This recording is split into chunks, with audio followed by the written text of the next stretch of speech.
Hello, hello, hello. Welcome, welcome, welcome. Come in, come in, come in. This is Tamika's Den. I am Tamika. Get on in here, y'all. Get on in here. Kick off your shoes and relax your feet. You are now in the den, and we are now talking Tyler Perry Sistas, Season 9, Episode 5. Heavy is the crown. Child, Karen is seeking deeper and deeper, deep into this postpartum depression, okay, into her grief. Zach is over here trying to test his daggone limits. He's saying snap out of it, get over it, but baby, he going deeper into his grief as well. He over here, drowning all his sorrows in this freaking bottle. Fatima and Andy is over here hard at daggone work, baby, okay? We trying to get these damn cases together for this freaking doctor so we can take him down. Come to find out, he has jeopardized many women's lives going all the way back to 2023, probably going further than that. Some people have been unalive due to his mistakes, okay? So we want to drag him all around the, woods, through the, over the seas, under the trees, and every which way but Sunday. And we also have Miss Marie Godson coming in, and we got to go ahead and look over contracts. But Andy is struggling with PTSD, honey. She over here needs to relax, relate, release, and breathe and get it together for herself. Now, child, I don't give a damn about Danny and Tony. This is such a wasted storyline, in my opinion. I don't give a damn about no freaking Rich, Penelope, and Sabrina. Y'all need to do damn better, because I don't know where we going with this. At this point, y'all just throwing anything at the freaking wall, and y'all can go ahead and save it, because I don't need it. Now, Aaron was over here struggling, too. He's trying to be here for Karen. You got Danny checking on Zach. You got Pam checking on Aaron. You got him and Lisa having their conversations together, Aaron and Lisa. You got him checking on Karen, honey. I thought Karen was about to say, I'm up out of here and leave this daggone baby altogether. She not doing good. Sister girl needs help. Everybody up here needs a therapist, if we being honest. But let's go ahead, y'all. Get into this episode. Break it on down. Take it from the top. You know how we do. Y'all,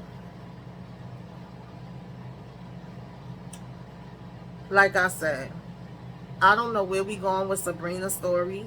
I don't know what is the purpose. Sabrina was supposed to be wanting to become a mother. The last we heard, she knew that her embryos was boys. Please tell us why we not digging into that more. Please tell us why she's not going to find out about that, or we're not seeing the impact on maybe her decision and which way she wants to go with that, being affected by what she just saw her close friend Karen going through. Why would we waste time having Rich to come over here to talk about what? Having Penelope to come over here to talk about what?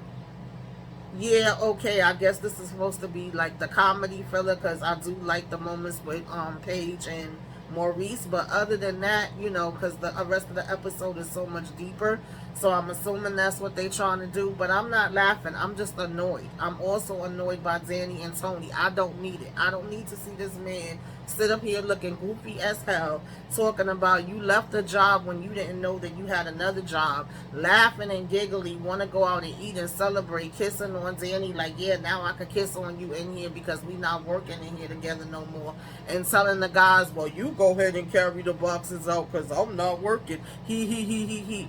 No, like, where we do that at? You still a grown-ass man that have responsibilities. Where is this going? Do you know where you're going to? Do you like the things that they are showing you? Hell to the no, I don't. They could have kept it, okay? Whoever came up with this should have kept it in the damn drafts.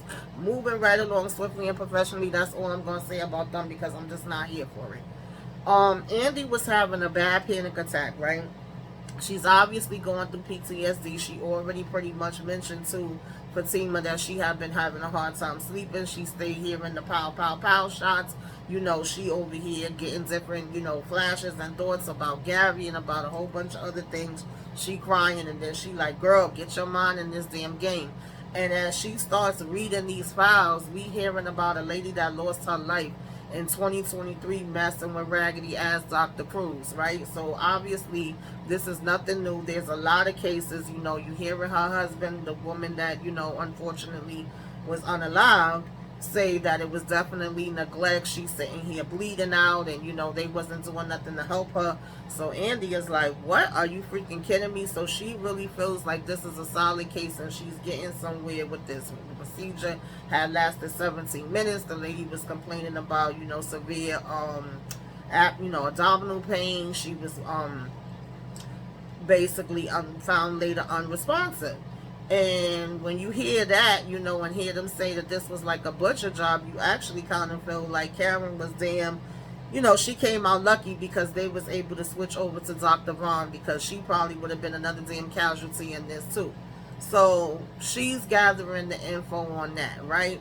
And in the meantime, Fatima comes in to check on her at one point, and she's telling Fatima like, "Oh, I'm fine," and she like, "Girl, didn't we already have this conversation about you not, acting like you okay? Like you don't need to do that, right? Heavy is the crown. Us black women, we always gotta carry everything and do everything and try to be there for everybody. Pretty much, just kind of reminding her, and implementing what she already said to her before, and basically letting her know that it's okay not to be okay." And child, y'all know that's my motto. Y'all know, if you don't know now, you do know. Like when I talk about my self-care Saturdays, I say that all the time. It's something I had to learn for myself. It's something that I still try to practice and remind myself and remind you guys as well. So when Fatima was saying that, I was like, baby, you better preach. Ain't that the damn truth, right? And so you don't have to try to put on no mask and act like everything is okay with me.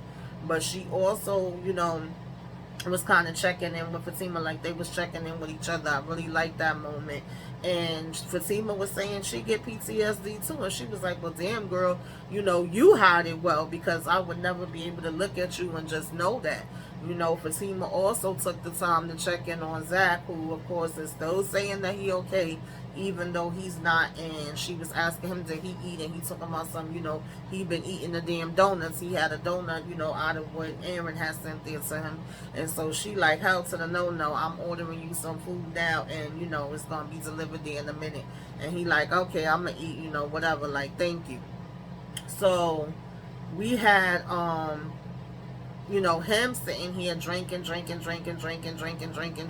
saying, get it together, right? And I love that they showing that perspective and showing him going through the motions too.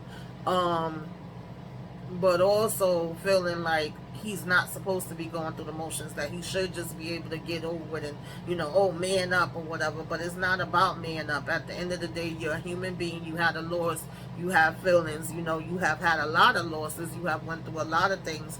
And this is another thing that's piled up on top of it. So it's okay for you to be going through your emotions too. It's not something where you could just snap out of it and get over it, right? And so I love that they were showing that. Even with Andy with the PTSD, I love them showing that, because you don't go through something like that where your life could have been in jeopardy, flash before your damn eyes. You see somebody else who was taken out in front of you, and then you just like, okay, next. I mean, maybe if you are a person that works in that field, that have seen it several times, after a while you might become immune to it. But if that's not something that's your norm, and even people that, become immune, that have seen it happen several times over, of course, the time they have their issues too. So at the end of the day, like I said, I feel like all of them need different types of counseling, right? And then you got Aaron over here going through the motions too. He's trying to be there and take care of baby Faith. Her mom is going through the cabinets like, yo, we need a lot of different food in here. There's a lot of stuff that's missing. At the same time, Karen's still not eating. It's not like she gonna get up and eat it, but I think I should go to the store and get some of the stuff. And he's saying that he would go, and then he's like, I get that she's going through it. I'm really trying to be patient. I'm trying to be there for her, but I don't really know what I can do. And she's telling him it's not really much we can do, but just come on, wait around and be there for her. Let her know that we there for her, encourage her and things of that nature, right?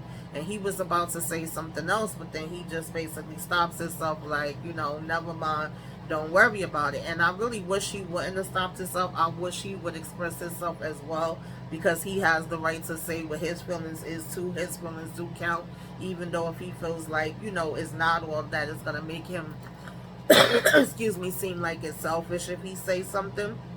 But I did like that conversation between, him and Karen, and even Pam saying, hey, I'm just calling to check on you. I'm trying to check in on, see how Karen is doing. You had Andy leaving her a message, and you really don't know what to say or how to say it, but you still want to let her know that you're there for her. And then he goes in the room, and he's basically saying to her, you know, we still here, you still have faith, you still have this other daughter, because it broke my heart when she was saying like, I'm not meant to be a mother, that's why this is you know, it's happening, like I wouldn't be a good mother, I'm not good at this, you know, this wasn't how it was supposed to be, and all that different kind of stuff.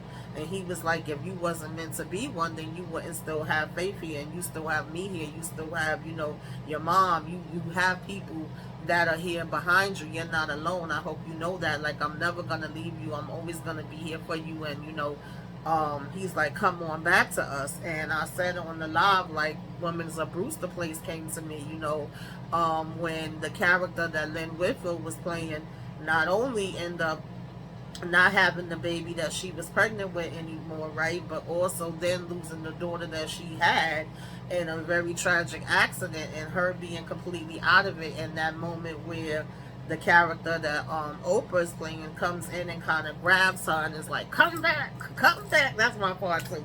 And she be just stroking her back and rubbing her and letting her get it out and having that deep, hard cry. And I just felt like, you know, maybe that's a moment that Mama Lisa needs to have with Karen, right?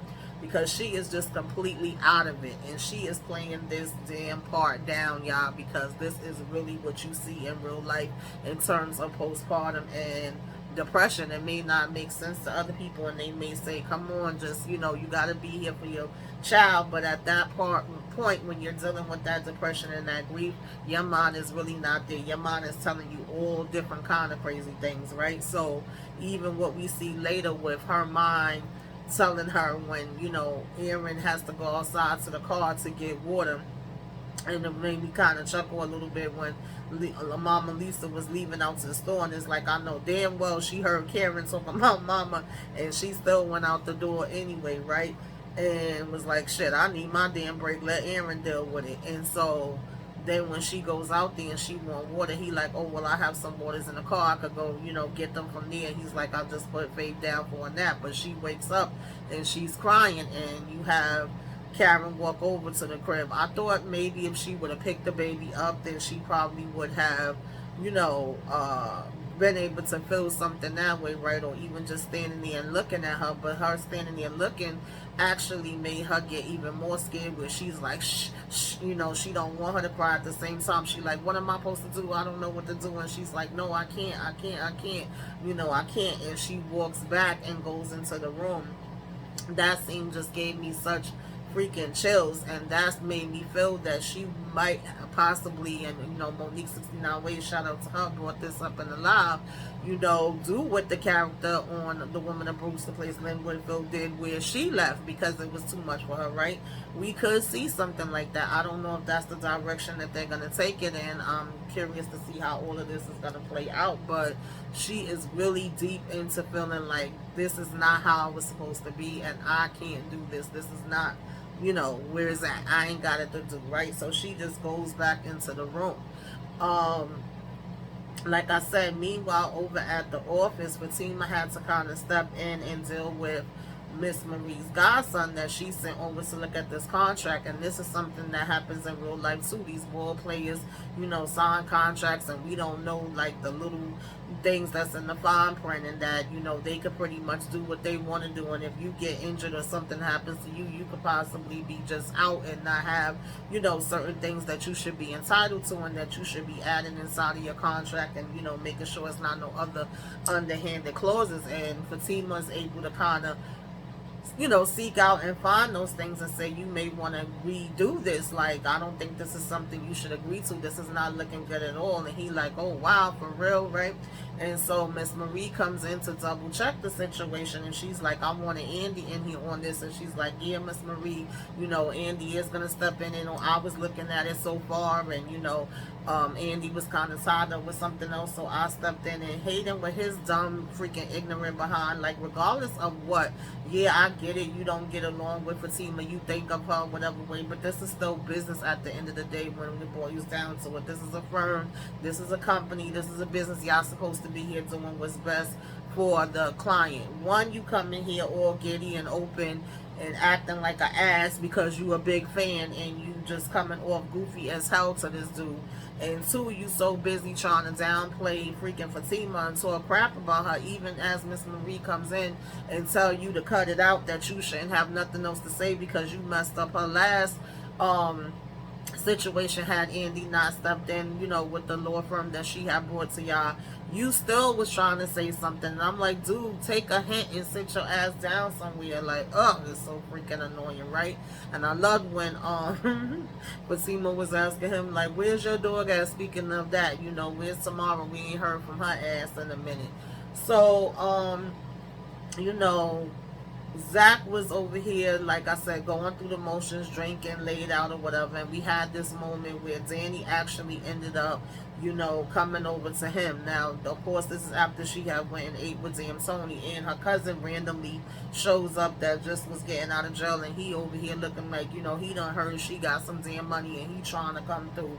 So she kind of wanted to vent about her own thing, but also wanted to check in on Zach, and was just pretty much telling him, like, we all got our shit, right? That's life. Life be life, and it throws different things at us, but you're gonna be okay.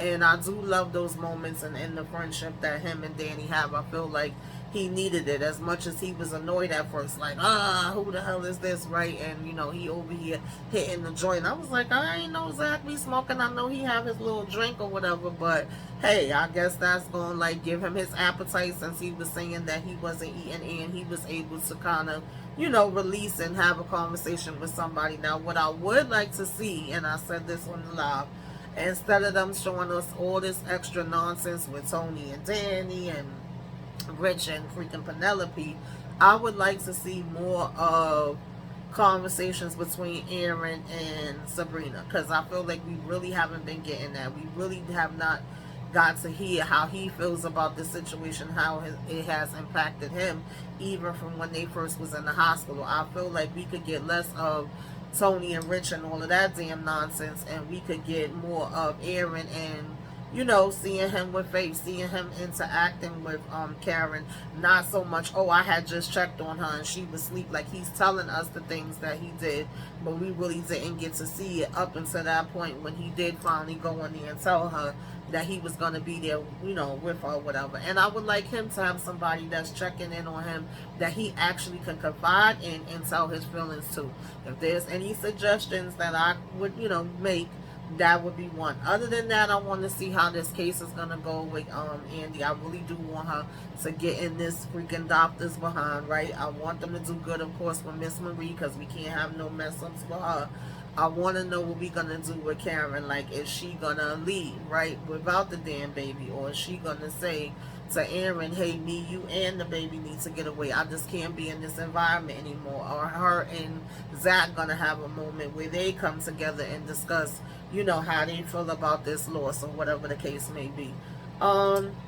So yeah, y'all, that basically what was going on. But y'all tell me what y'all like, what y'all didn't like, all that good stuff. Okay, what would you like to see? What direction you want them to go in now? And put it all in the comments if there's anything that I left out other than the Danny and Sabrina, because I just don't give a damn. But if you do, you can share. Like, comment, share, comment, subscribe if you are so inclined. Till next time, y'all. Toodaloo.